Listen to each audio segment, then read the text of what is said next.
Hey friends, it's Rosie from iHeartRecipes.com. In this video, I'm going to show you how to make an amazing, delicious, like simply delicious, creamy chicken macaroni salad. We're going to start off at our stovetop. Here I'm going to start bringing some water to a boil, then I'm going to add in my pasta.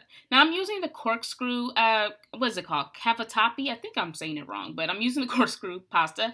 If you want, you can certainly just use regular elbows or a rotini if you like. Once the pasta is nice and done, you want it al dente until it's nice, firm, but cooked.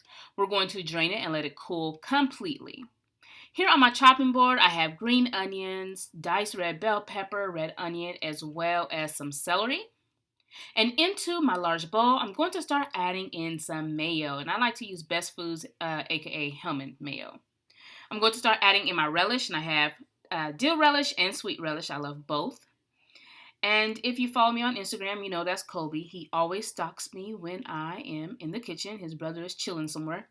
And now I'm going to start adding more ingredients into the bowl. We're going to add in some Dijon mustard.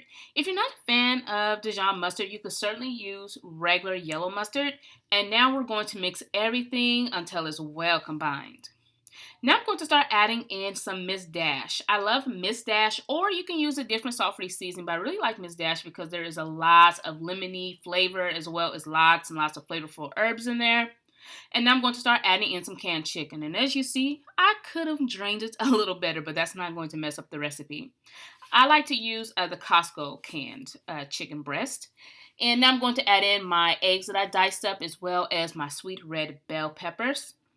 And I'm also going to follow that up by adding in my green onions as well as my red onions and my celery.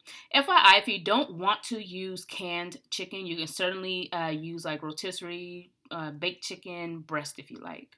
So mix everything until it's well combined. Once it is, we can start adding in our pasta.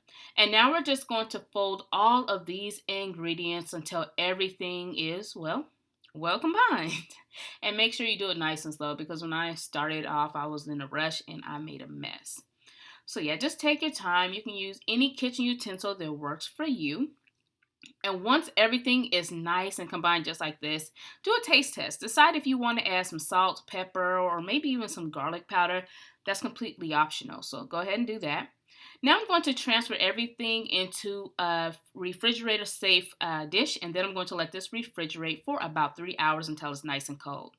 Now, don't forget, if you want the full measurements and you want to print out this recipe as well as any of my other recipes, head over to my blog, iHeartRecipes.com. You can print out my recipes from there, and make sure while you're there that you subscribe to my mailing list so you can receive my email updates and all that other good stuff, okay?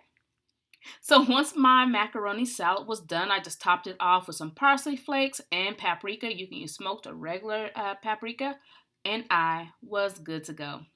I want to thank you all so much for watching. And again, don't forget to subscribe and head over to my blog, iHeartRecipes.com.